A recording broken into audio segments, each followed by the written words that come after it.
And I don't think I could have said it better myself. Honestly, yeah. It's, If I'm honest. honestly, what a handsome lad. No! Oh, Thank you.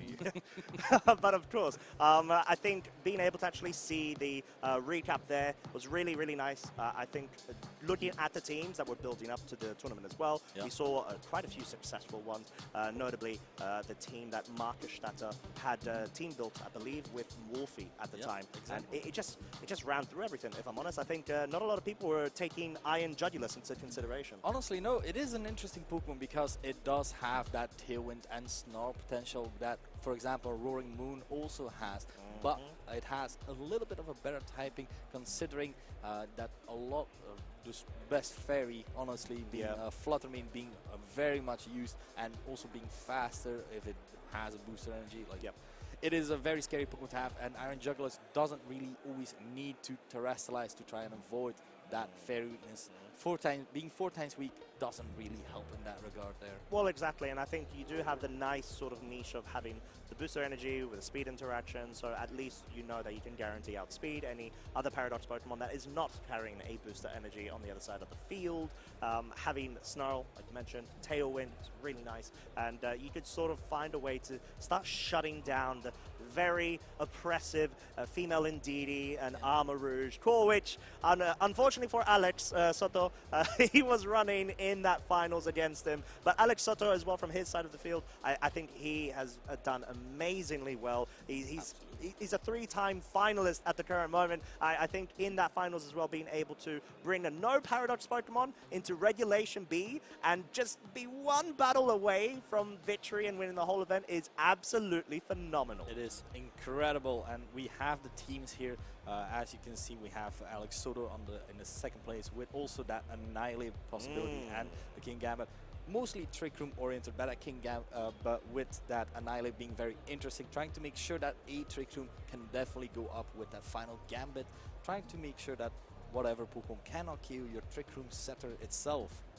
And of course, Marcus with the team of also Gothitelle, trying to trap Pokemon that they can't switch out, together with that Iron Jugulus, trying to Snarl as much as possible, because most of these Pokemon would not be appreciating that, making sure that Alex couldn't switch out, for example, his Hatterene to his King Gambit, trying to get that Defiant boost. And I think Gothitelle is one of those Pokemon that kind of flies under the radar. I think what we've seen so far, it's actually won a couple of regionals, and we don't actually see its usage as spread out as you would expect, just because I think it goes to show that when we have veteran-like players that are able to sort of commandeer it and understand the certain matchups that they need to actually bring it to in order to have very good control, they're able to absolutely execute their game plan. I think we had seen Wolfie actually go ahead and win it all with his Gothitelle Perish Song team, and now following that sort of similar vibe, we saw Marcus do incredibly well with Gothitelle. But of course, there are some other teams as well. I think a couple of interesting ones. Garganacl, wow. I wondered where that thing had gone.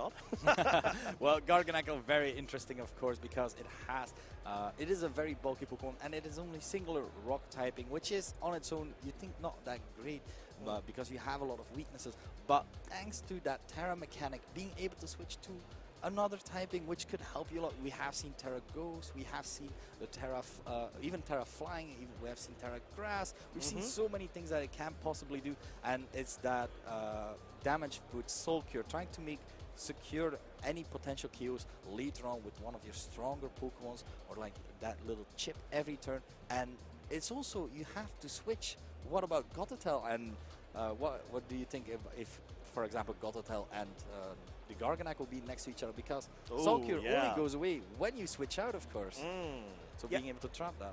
Yeah, exactly. I think that is definitely something to take into consideration. There's a lot of different sort of ways that you could go ahead and restructure your team based on what you're trying to cover and what certain roles, of course, you're trying to fill in. But we do have the usage stats from Bochum Regionals. Surprise, surprise, I would say. We've got the top 3, which have really enjoyed their position there. They've been quite comfy at the top, being the Fluttermane, Iron Bundle, and Iron Hands. However, we have seen the rise of Amoonguss and Arcanine, being able to pair those two Pokemon with let's say, a third water type. So, for example, Iron Bundle, you have that fire, water, grass core, which is so, so good. And you've got different ways to actually handle oncoming teams, even if, for example, they may be a bit inconspicuous with what they're trying to go for. Having a solid core in order to adapt to that, for example, this particular core is really nice. You've got Intimidate, you've got that Redirection, you've got a Moongus, which is capable of putting spores out, an Iron Bundle for the speed control, as well as very fast damage output. Honestly, you could take the first 6 Pokemon and have a team. I know, right? No, but yeah, as we see, all of these Pokemon are very interesting. The Great Tusk, of course, being also pretty popular, even though it has a weaker special defense stat, but it is that offensive power that it brings with the Headlong Rush as new single target ground move that works a little bit like close combat and very strong as well. And then, of course, Golden Go, a beautiful addition as well with Make It Rain, a spread steal move, just being able to hit so many things, and that beautiful ability as well. Well, exactly. I think good as gold, quite literally. And in this scenario, we had seen Golden Go do incredibly well in Series 1, or should we call it now Regulation A. It has dropped a bit in usage, but I think whilst being able to pilot it in a very good fashion is great to see from those very skilled players. We've seen them do it quite well. There is a very notable Pokemon that my eye did catch, and I think I need to mention it. It is that Talonflame. Talonflame. For me, the best bird. Best regional bird. Best everything bird. Best everything bird. Best right. everything bird for me. It is very interesting to see Talonflame still perform so well, even though with its ability a little bit gone down, as its priority Tailwind, as long as it has that full HP, and any priority Braver, which tend to be quite scary to have as well, of course, because that is a very strong move to be on the receiving end of. I personally run my Talonflame a bit different. I run it actually specially offensively. So I don't want to break the Gale Wings. I do a bit of a cheeky sort of a team slot choice of Hurricane and Overheat, where I'm feeling a bit more frisky, of course. Not with the Dusclops on the side of. Want to just note that. But being able to preserve that Gale Wings is quite nice. I think it has a lot of different support options. Having the Will-O-Wisp, having the Taunt, having, of course, the Tailwind, like you mentioned, Shmontu, is fantastic. But I believe we are getting our players set up right now. Of course, we're going to be featuring Rob Akershock versus Aurélien Soula.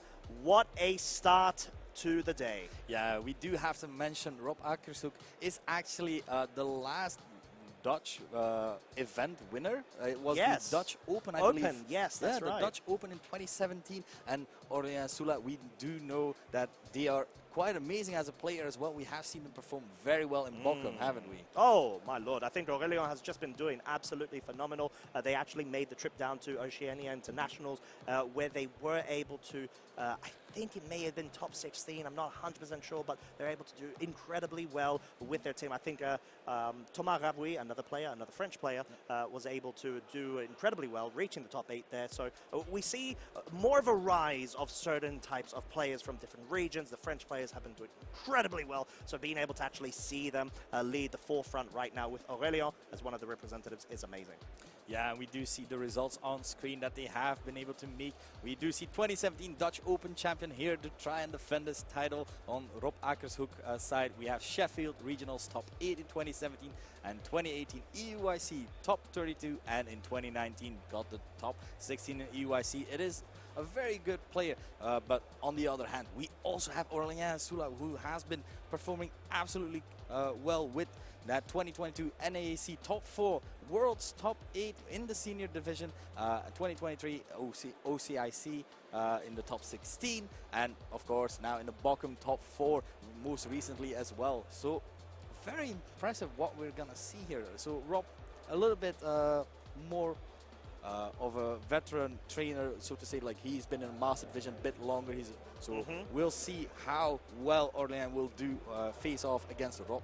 Yeah, I think it's going to be a very interesting dynamic between these players.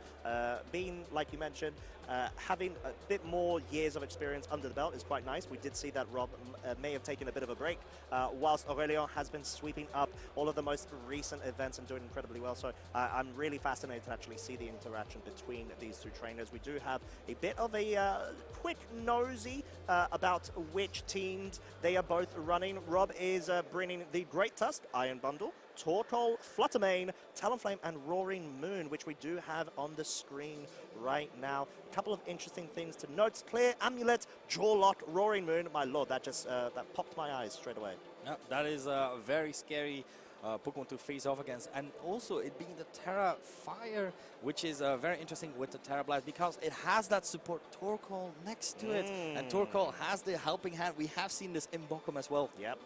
But now, seeing it here in Utrecht in our first round, a bit more of a support Torkoal. We've seen it with Leftovers this time around. We've seen one with the Citrus Berry. Yeah, Citrus Berry is a really nice item as well. You're able to calculate certain rolls based on the damage that you would expect Torkoal heading to its direction. So you're able to add that kind of a bit of a cushion, let's say, in adding to its longevity on the field. We do have Fluttermane, which is choice specs. That's going to be quite interesting, especially when paired up with the Photosynthesis. It may be trained in the way where it will likely heighten the special attack. That is left to be seen, of course, going into the match. And we've got a Talonflame, which is, yeah, of course, we've mentioned. My favorite burp. It is safety goggles, so it's quite nice. I'm not sure if it's going to help necessarily in this current matchup going against Aurélien's team, but Taunt and Tailwind are quite nice as well. Yes, and we do have Aurélien, their team as well. We do see a great Tusk on their end as well, but we do see the Mousehole, which is also a very good Pokemon that we have seen quite a bit of with that Frengar ability, trying to make sure that the more offensive Pokemon that might want to set up, as we see the Volcarona with Quiver Dance, we have the Golden Go with Nasty Plot, can potentially do that next to that Mousehole, trying to redirect as many moves, or even looking very cute at the opponent with some baby doll eyes. I know, right? So hence why it gets priority, because you can't avoid that kind of cute glare. It is hard to resist, really. Of course, but there is Volcarona. I think that's going to be an interesting Pokemon into this matchup. We've got the Water Terra type. We do have the Quiver Dance set as well. So a bit of a setup going on for Volcarona. Having Heat Wave just means that you want to guarantee you can ignore any sort of redirection coming on your opponent's side of the field. Bud Buzz is just a very solid way of dealing some same type attack bonus damage with the Bug typing. But I think also great to actually go through substitutes that are set up because it's a sound-based move. I actually forgot about that. That is absolutely true. Like, sound moves do go through substitute, and we have seen quite a Pokemon that has been using a lot of substitute, being that Dondozo that has been doing very well still, and with that Terra Water actually trying to cover any potential water moves coming into that Volcarona. But we are starting with the match, and we do see the Mousehole next to the Dragonite as the Torkoal next to the Roaring Moon come out, while the Torkoal sets up the sun, and the Roaring Moon is enjoying that sun with its photosynthesis, and we do see its attack being heightened as well, so very strong. Indeed. So, of course, being able to have so much damage output ready from the get-go is quite intimidating, even though, of course, its counterpart or present-day Salamence would actually have that ability as opposed to this past sort of version of it. But having a lot of options here, Breaking Swipe would make a lot of sense, I think. Being able to, it's a double target move, you're able to drop the attack and get bypass any sort of inner focus, intimidate situations on this Dragonite, so it would be quite nice. And we know that the Baby Doll Eyes can go through, it's not like Prankster, it can still impact any dark type moves, as we've seen. So we do see the Terra activation on this Roaring Moon, going for that Terra Fire. Now in the sun does have possibility to go for a Fire move, but Breaking Swipe, of course, just ignoring anything that is coming their way and lowering the attack from both the Dragonite and the Mousehole, trying to make sure that it won't do as much damage. As we see the Super Fang coming in into the Roaring Moon, halving its HP, and then the Dragon Claw. Oh! Not quite enough. Not quite enough, because Roaring Moon does not have that great of a defense stat, but that was a very crucial turn there, trying to lower the attack as much as possible, and then of course the yawn from Torkoal into that Mousehole, trying to prevent it from doing anything the next turn. It's quite a nice play, that, because being able to just go to show how much dividends that Breaking Swipe did cause there. Very nice way to actually mitigate the damage output from your opponent's side of the field. Yawn, we've seen that the Vortex has now begun. There may be a couple of switch outs anticipated from both sides of the trainers, which actually we do see Rob going first, switching out that Roaring Moon for the Iron Bundle, which does activate its boost energy, so it is going to be extremely fast as its speed has been heightened. Yeah, it's very interesting to see, because that Dragonite might have access to that extreme speed, as we see, and that Roaring Moon was quite low, so not sure if it would survive it. Trying to switch out to something else, and we do actually see the double Iron Bundle booster energy Quark Guard activate as the extreme speed goes into, so well predicted by Rob there. And we see another yawn, exactly as he said, the yawn vortex has begun. Here we go. I think this sort of set on Torkoal is really nice because you don't notably have to deal a lot or threaten a lot of damage output. All of its partner Pokemon can do that, whilst it's just going ahead and slowing things down as much as it can. I think very good call, a shout out there for the extreme speed expectation there. So Aurelio, a step ahead, anticipating that and just being able to play a bit safe, switching out the Dragonite right now for the Mousehold coming back onto the field. Yeah, Mousehold back on the field, taking this freeze dry. Alright, it still was able to survive, and we see another freeze dry into the opposing Iron Bundle. Also still being able to survive while the Torkoal goes for it over, but it seems to miss, unfortunately. This would have been very much, could have been a KO. Oh, 100%. I think it depends on which target would have likely gone to there. Apologies, I'm not as quite literate. I think that may be Japanese. I thought it was into the Iron Bundle. Because Iron Bundle itself has like a respectable defense stat, but the special defense stat a little bit less. So I could have very much been a KO. Maybe it's been trained in a very different way. And we see the protect from the Iron Bundle from Rob's side, as from the other side we see a Follow Me trying to redirect any moves from this, well, any of these Pokemon really, to make sure that that Iron Bundle can stay safe for another turn, as the Freeze Dry does hit the Protect there. Does hit the Protect, and we do see the Torkoal will now go for the Yawn rather than the Overheat. I think in this situation, Rob just wants to make sure that he always has that pressure, the Yawn pressure on at least one of the Pokemon on Aurelion's side.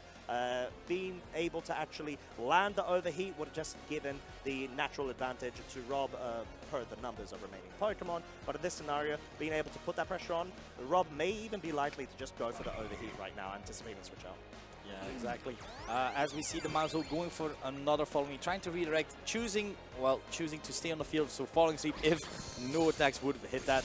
But we do see that Aurelien's Iron Bundle went a little bit fast and got even a lucky crit there. Well, yeah, I mean, I'd say might be the interactions there. They both may have been trained to be the absolute fastest they can, so that could have likely been a speed tie situation there, which may have not gone Rob's side of the field to his advantage. However, we do now have two Pokemon out for the count at the same turn. 3 versus 3. The Torkoal has been able to dispatch of the Mousehold. Yeah, and now the Sun being gone, that means that Overheat will do a little bit less damage, and Roaring Moon itself being a bit low versus this Iron Bundle isn't really in a good position there. You can bring out your Great Tusk, as we see on the screen here, but of course that is weak to those ice moves still, no matter how much sun there is, which will still hurt it a lot. But we do actually see the Roaring Moon being switched in, while on the other end we see a Great Tusk being switched in. Oh, so Great Tusk rather than the Dragonite. There could have been an interesting situation here where I think Rob is trying to preserve the Roaring Moon as much as he can in order to avoid that extreme speed, knowing that it could checkmate the Roaring Moon at any given moment, since, as we can see, Rob doesn't actually have any sort of redirection on his side. So it's quite interesting to actually see the switch in from Aurélien with the Great Tusk. It does have a Focus Sash. We know it will at least take one of the hits, and it has gone for the Ground Terra type here. Yeah, Ground Terra, of course, boosting all those ground type moves, losing its fighting type respectively. A Freeze Dry will be enough on this Roaring Moon, even though it is a fire type at this moment, and that will go down, meaning that now it's only the Torkoal on the field, and Torkoal is a turtle and a bit slower than any elephant in the room. Yeah, quite a bit, as we're going to be seeing the Headlong Rush comes out, Terra type boosted, does pick up the KO, even though Torkoal is known to be very, very bulky in its physical defense. It is not going to be able to survive the onslaught of which we saw from that Great Tusk. And talking about Great Tusk, Rob decides, you know what, I'll try to match you. I'll bring my own straight in right now. Yeah, this is looking very hard for Rob, of course, having only one Pokemon versus the 3 of Aurélien. So, as we see Rob deciding to concede that match, because not really a possibility to see a win, pull out a win there, but very well played by Aurélien. Switching whenever it was needed for the Yawn, and that follow me turn to make sure that the overheat went into that mouse hold instead of onto the Iron Bundle. Trying to make sure that he still has his speed boost, is trying to be faster than everything, trying to make sure that everything on the field will be slower than it, so that it can potentially kill any Roaring Moon that would have liked to come back in. Yeah, and I think there's a lot of different situations that went on there. I think we had seen the overheat miss. The mouse hold we know would have, maybe even potentially the Iron Bundle, because we can't get any confirmation just yet, would have likely gone down to that overheat in the sun from the Torkoal, which could have paid quite of an impact into the matchup. I think once you're able to get rid of the Dragonite and the Iron Bundle on Aurélion's side, if you're seeing it from Rob's point of view, it allows the Roaring Moon to enable itself and actually being the fastest thing on the field, being able to pick up those very ferocious KOs via its incredibly powerful damage output, especially when the sun's up there. But I think Rob, even though he did miss the overheat, there were a couple of interactions where he was a step behind Aurélien. Aurélien was able to actually anticipate certain expected moves from Rob's side, let's say a couple of the switch outs or the intimidating threat of knowing the Dragonite will want to try to go for the extreme speed. I think Aurélien was able to have that constant pressure on their side of the field to able to sort of handle that a bit better. I think the resource management, at least from Aurélion's side, was quite nice, being able to have the Great Tusk as well ready in the back to just launch out that ground terror and pick up any sort of KOs was really nice to see. Yeah, exactly. That first turn was quite important because we did see the Super Fang from the mouse hold go into that Roaring Moon, just halving its HP, meaning that even if the Dragonite did get like its attack load, was able to just do as much damage as possible. And we do see the release here. We have the Flutter Mane enjoying the sun next to the Torkoal, and the Dragonite mouse hold combination is back at it again. Yeah, so we see a couple of change-ups here. Rob wanting to go for that immediate damage output pressure. Makes a lot of sense. You're able to dispatch a lot of damage with that Choice Specs as well in the sun. Versus Aurélien's setup, where we've got a bit of redirection support. Friend Guard is very important and key here. We know that this Dragonite is an Assault Vest, so it may even want to Terror type into the flying as to avoid any Fairy type moves coming out, which we do indeed get confirmation it does go for this powerful flying Terror, and I think it's quite nice when it's paired up with a Terror Blast. It will honestly deal so much damage. It is a very scary thing to be opposed to, and now not being super effectively hit by this Dazzling Gleam, while the Super Fang went into the Flutter Mane. And then we have now the Terra Blast, of course, trying to make sure that no switches would have happened. Like it would have been a guaranteed trying to guarantee a KO there, and there goes the Flutter Mane down already. One of the most commonly used Pokemon down like that. Yeah, just like that. I think just being able to guarantee any potential switch outs there on the Flutter Mane is a really nice advanced play from Aurélion's side, being able to just say, right, if the Flutter Mane is clearly worried about this Dragonite picking up the KO, at least I can pick up a KO on anything that's switching in.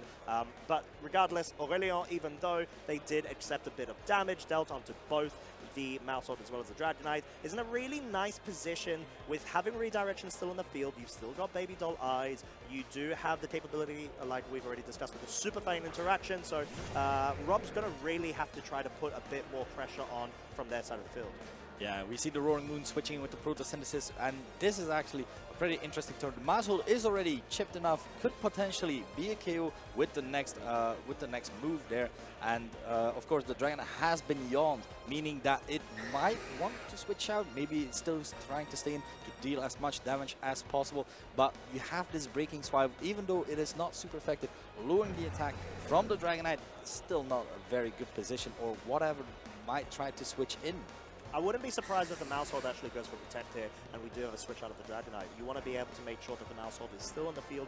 You have the Friend Guard in active state. You do have the redirection for the following turn. I think it just needs to be the correct Pokemon that Aurélien might want to bring in here. However, we do not see any switch outs right now. We do see the Roaring Moon going for the Fire Terra type at this moment, wanting to dispatch a lot of damage as well as avoid any sort of Dragon Claws going into that side of the field. Breaking Swipe is enough to pick up the KO onto the Mousehold. Will be dropping the Dragonite's attack now down to -1 stage. And Dragonite, on the other hand, wants to still go for the damage. It still will hurt. This is going to be big. Terra Blast into the Roaring Moon. Wow, deals more than half of the HP. And because Dragonite is no longer a Dragon type, it's going to take a lot of damage from the overheat, but it is still on the field. I'm not sure if that's actually the best for Aurélien now that it's actually been slept due to the previous yawn. Yeah, I think Aurélien might have wanted for his Dragonite to maybe go down in that situation, trying to make sure to give as much damage as it possibly could. But now, because it is still on the field, you have a Dragonite that, at least for one turn, will not be able to move. Now the Iron Bundle did come in, and it has potential to hit any, to try to give as much damage as possible. It does have the Hydro Pump, but you have to remember the sun is still up thanks to this Torkoal. We'll do a bit less, and we do see a switch out from the Dragonite actually. The Sleeping Dragonite decided to go back to the Great Tusk.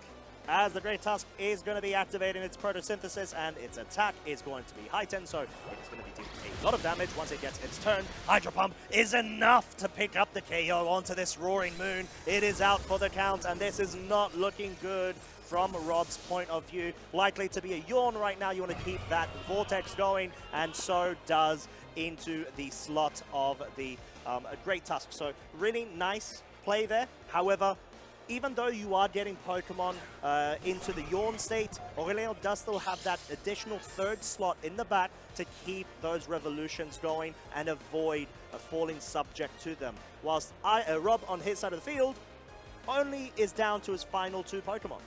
Yeah, and we do see that it's the Iron Bundle now. Iron Bundle, they are both have activated their Quark abilities, meaning that both their speeds have been raised.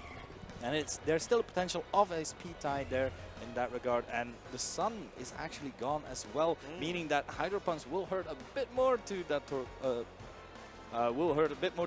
While we see the Freeze Dry actually from the Iron Bundle into the other Iron Bundle, doing quite a bit of damage, while the Freeze Dry into the Iron Bundle as well, doing a respectable amount of damage, the same damage, and we see the Headlong Rush still taking the KO there without needing the Terrestrialization as well. I mean, you don't. When you've got Photosynthesis actually heighten the attack, it makes a lot of sense. Its damage output is absolutely incredible. It does pick up the KO. It wanted to stay in just because Aurélien did not anticipate the Torkoal to go for the Protect. If you're from Rob's side of the field, you want to keep that pressure going. You don't necessarily are inclined to go for the Protect.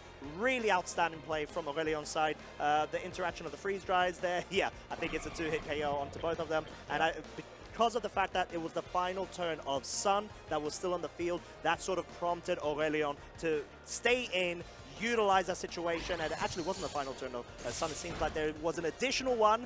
We do see Rob does pick up the KO from Iron Bundle to Iron Bundle. Pretty fast, but the important thing right now is, will Aurelien's Pokemon wake up? Yeah, that is of course the thing. The Great Tusk now taking his first turn of sleep, meaning that, and also the sun finally being gone, meaning that the photosynthesis will wear off.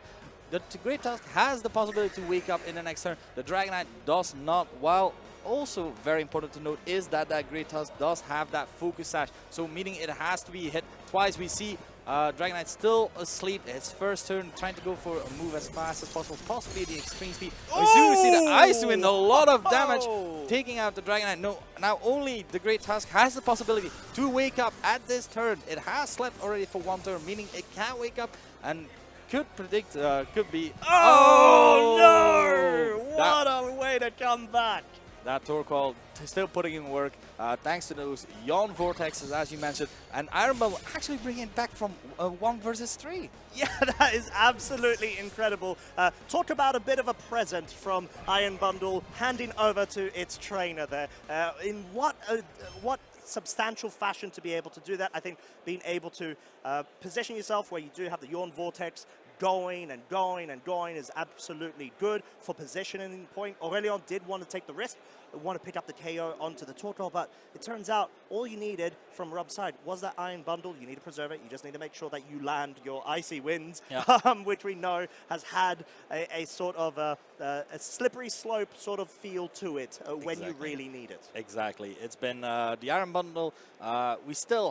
We have seen Rob's Iron Bundle go first now twice, but in the first game we actually have seen Aurelien's Iron Bundle go first, meaning it is a speed tie. It is a coin flip. It is one of those things that can happen, of course, where that split-second decision that the game makes for you, because if Aurelien's Iron Bundle was able to move first, it could mean disaster for Rob, but thankfully, his Iron Bundle deciding, no, this time around, I'm going to be faster. Well, I think those are the sort of intricate details that it all comes down to that could completely offset the result of a match. So speed time galore, or speed tie galore, should I say. Sorry, I was thinking about time for some reason. It's, all of these Paradox Pokemon are kind of throwing my brain into a fray. But of course, Rob being able to get that advantage in that moment was able to catapult him straight into Game 3. So really nice way to actually bring it back from his side of the field.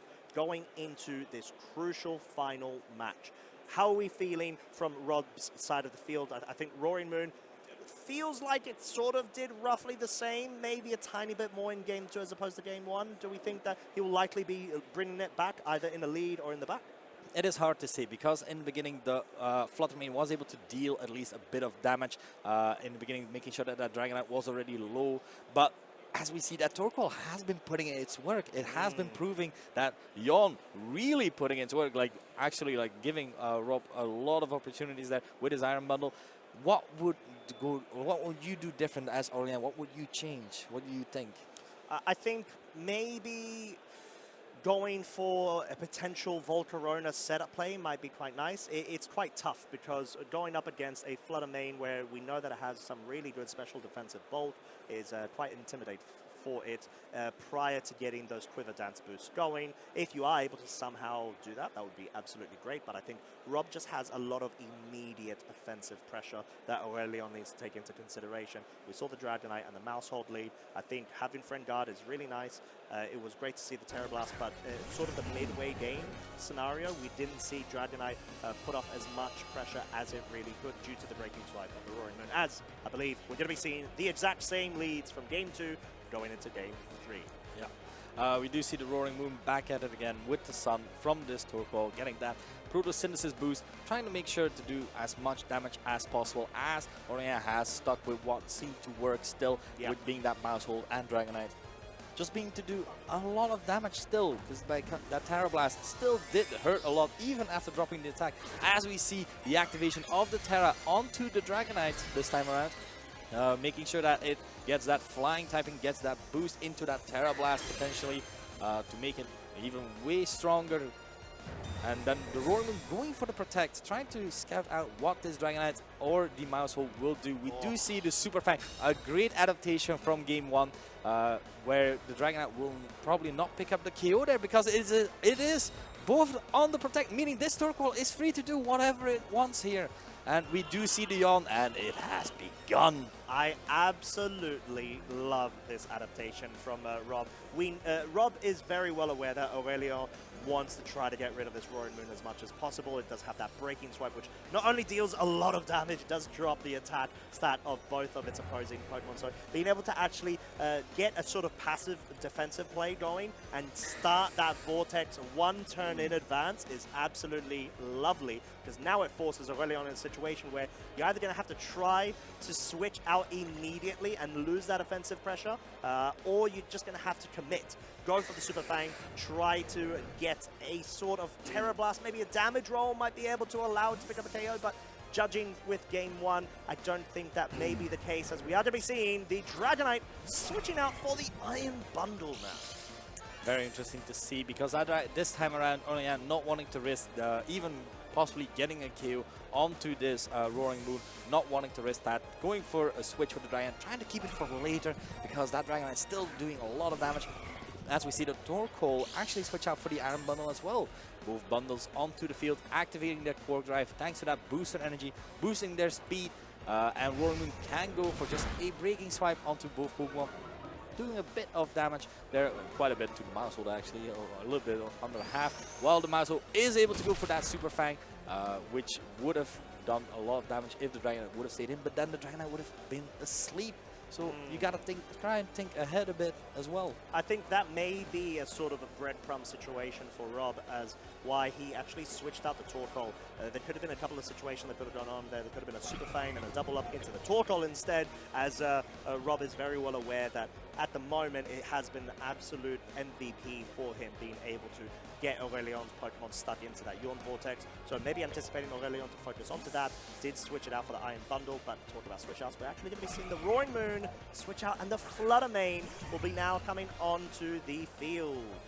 Yeah, Flutter Mane, its Photosynthesis is activating its special attack, going up together with that Choice Specs, while this Iron Bundle protecting, trying to make sure that potentially it could go for a Ice Wind the next turn. Oh, we actually see a Hydro Pump, trying to predict if the Roaring Moon went for a potential Terra Fire, and a Super Fang into the Iron Bundle, that nicely protected there. A very good switch by Rob, because Flutter Mane does have that nice little special defense stat, and now we have the game again of the Iron Bundles.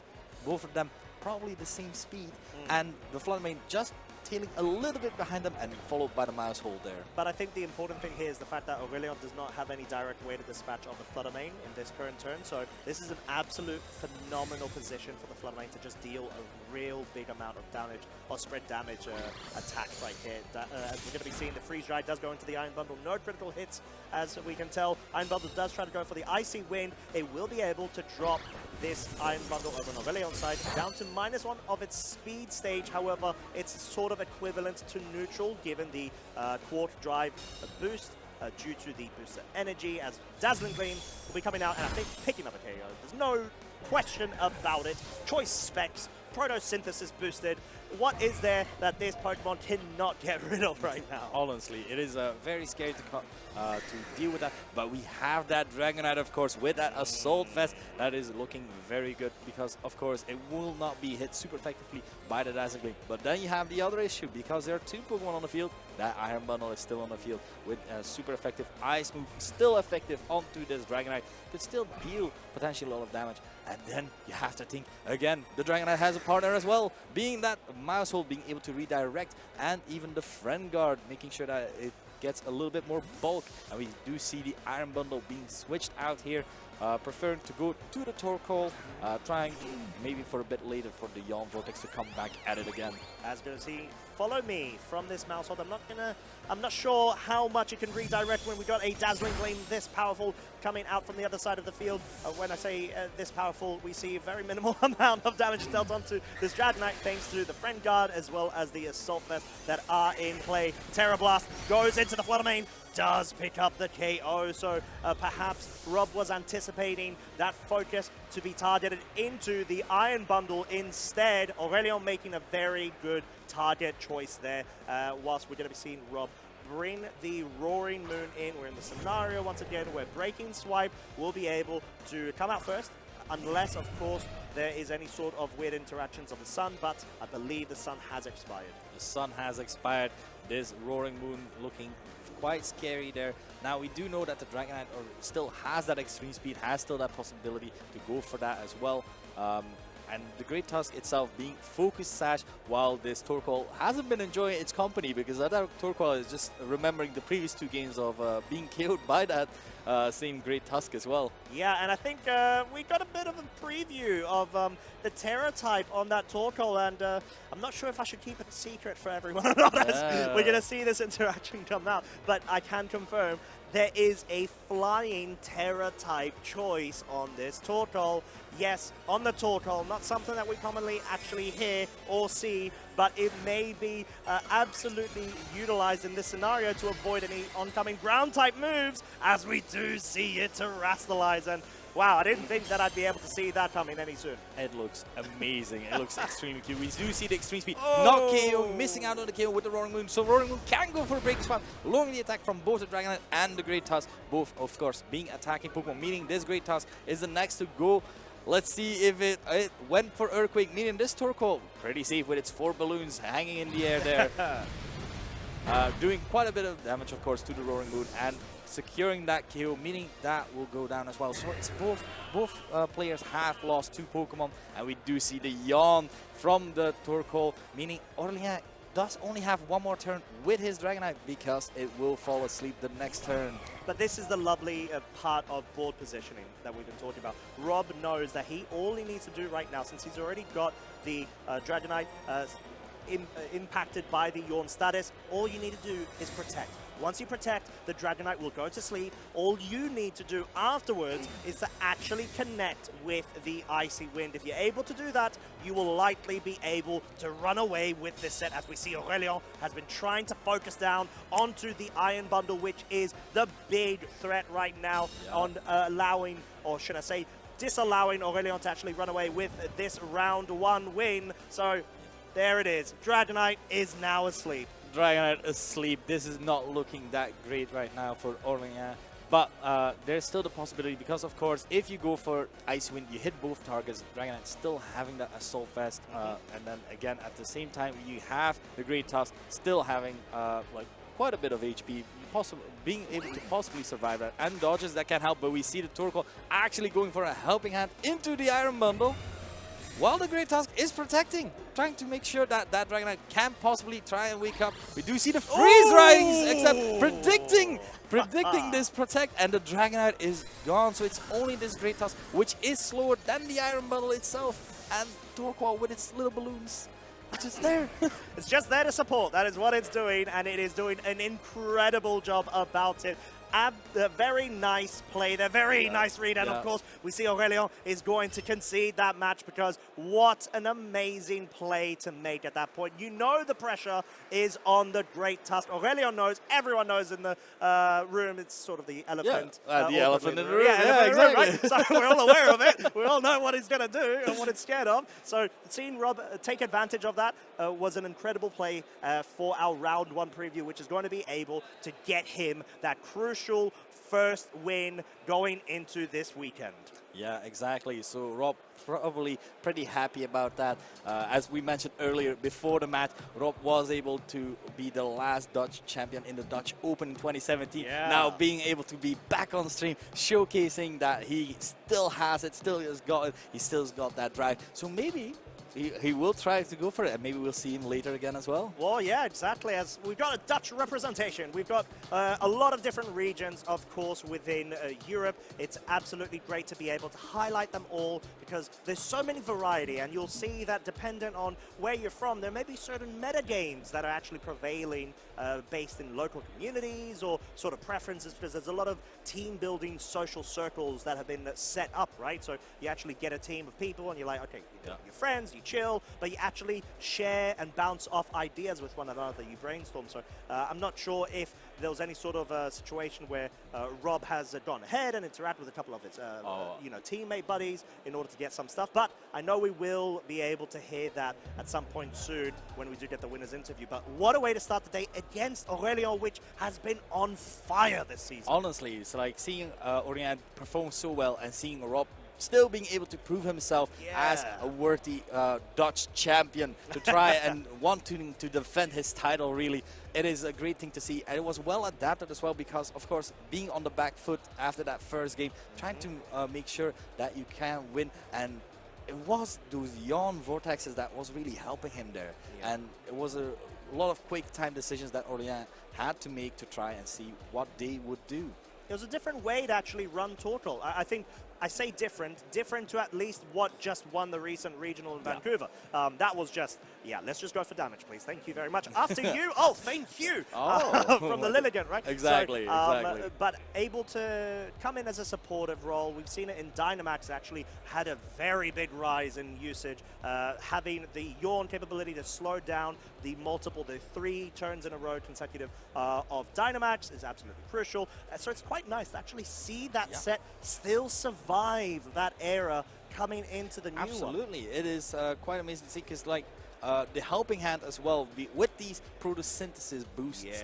That is something that is great, especially when you have Pokemon like the Roaring Moon, which has that spread move, and even the Flutter Mane as well, with that Dazzling Gleam. Choice Specs, Dazzling Gleam. Imagine Choice Specs, you want Dazzling Gleam. damage? Yeah, Photosynthesis.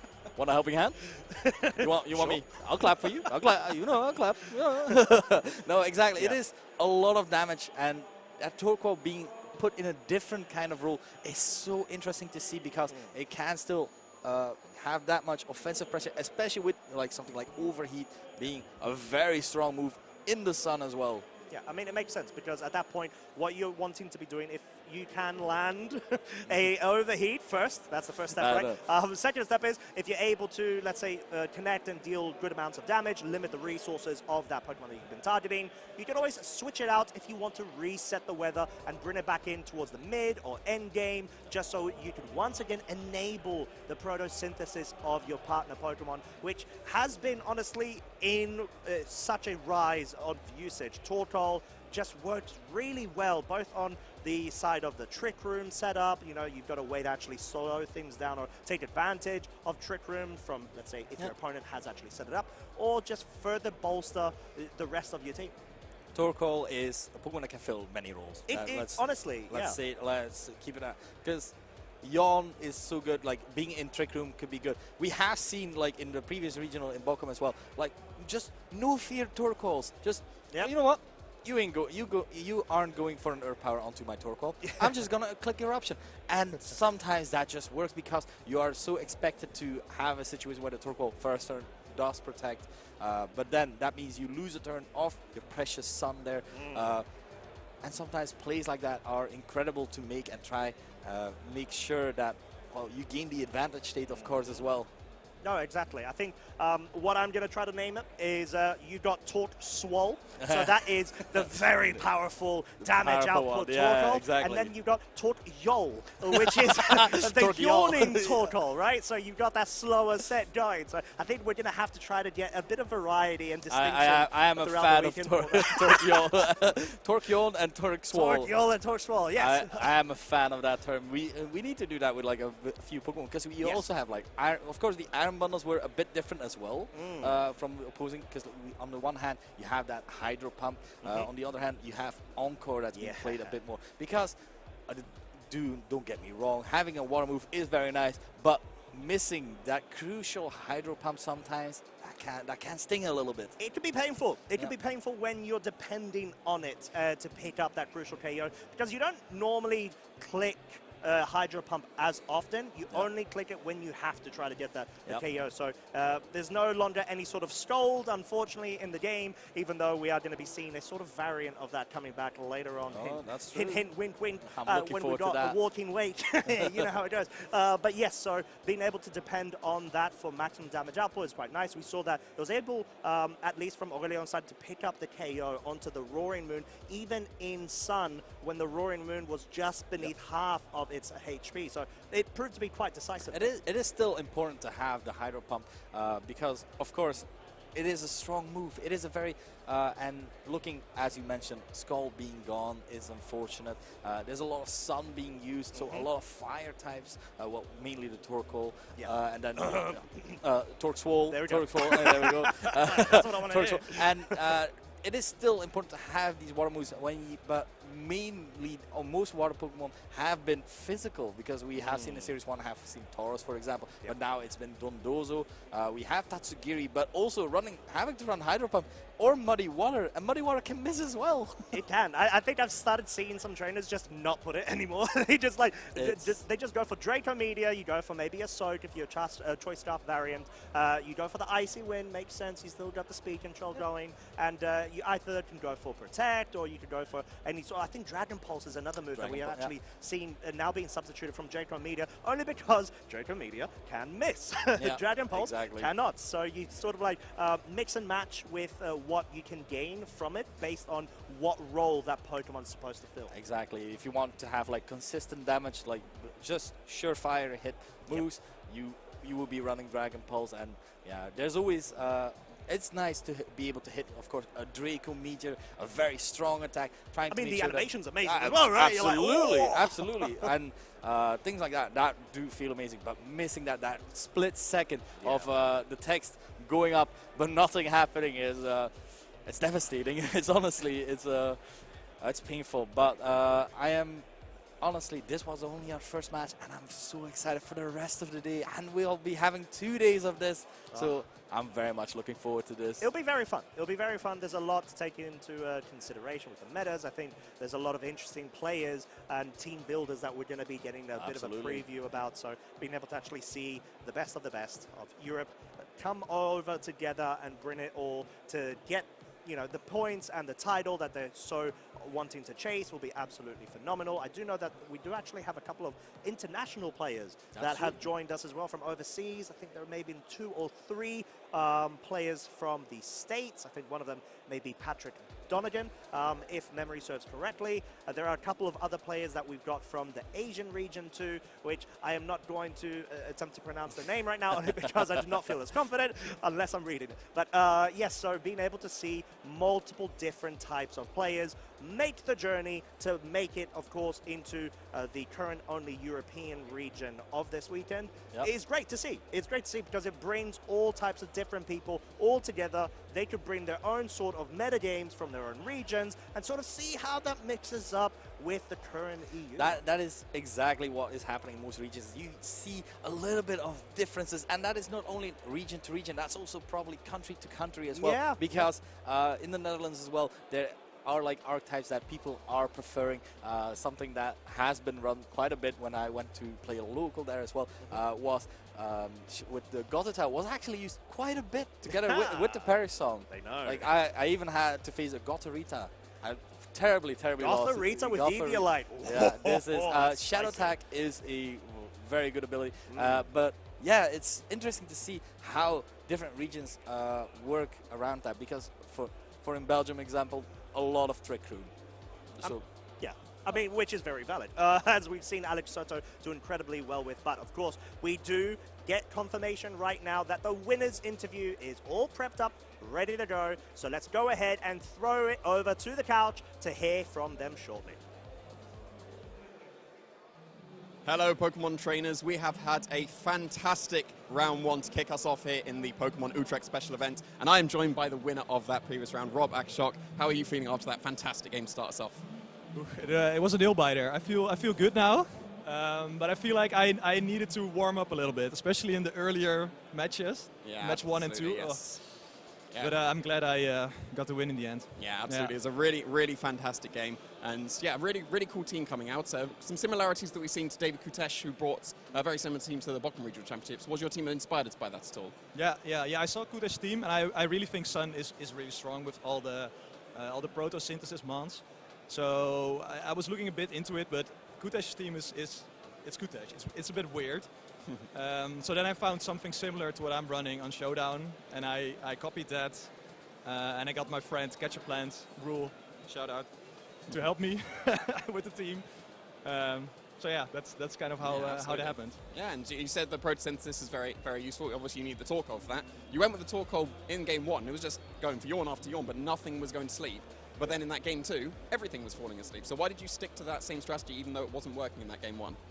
I feel like against a Mouse Hold plus Dragonite or Volcarona, whatever he goes with, it pressures him to switch, or it pressures him to at least think about the switch. And otherwise he can freely set up, and I don't really want that.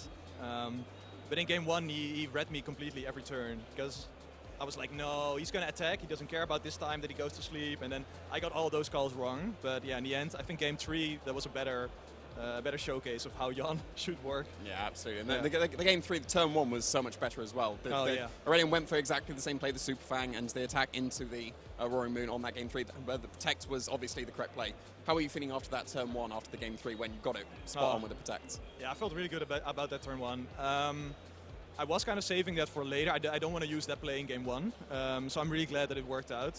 And just because after you get the yawn off and my Roaring Moon is at full HP, I have a lot more breathing room. and he has to make the choices. He has to pick like, oh, am I gonna attack now? Am I gonna switch? And I can capitulate of that. Yeah, cool. And just one last question about the game. Why have you got a floating turtle? Why is Terra flying the choice to go on for Torkold? Well, so far now against it's like against Grey Tusk, it's amazing because they just can't touch it. It's lovely, and it's really cool because it has Helping Hand. So I could go Terra Flying, Helping Hand my own Grey Tusk, and then EQ. Which came in practice a few times. So it's stuff like that that makes it great. It came into play here, even in just round one of the stream, absolutely. So yeah, fantastic round one starts off. You did win the previous special event that we did have back in 2017 at this point back in the Netherlands. So how are you feeling going into this tournament after being the most recent champion of the Netherlands? Yeah, well back then I used to play a lot, and I'm sort of a little bit playing a lot less now at the moment, but I had to come back for this tournament now, of course, because I feel like I have to defend my title. So I joined a lot of team leagues again, and I practice a lot. So I think I'm ready now again. So yeah, it's already a really good start. So are there going to be any more tournaments that you're going forward for? Is this the only one you're going to be competing in? Are you looking for EUIC? Oh yeah, I didn't register for EUIC, so I think that's locked now already then. So yeah, probably not. I'll just enjoy this tournament and see how far I go.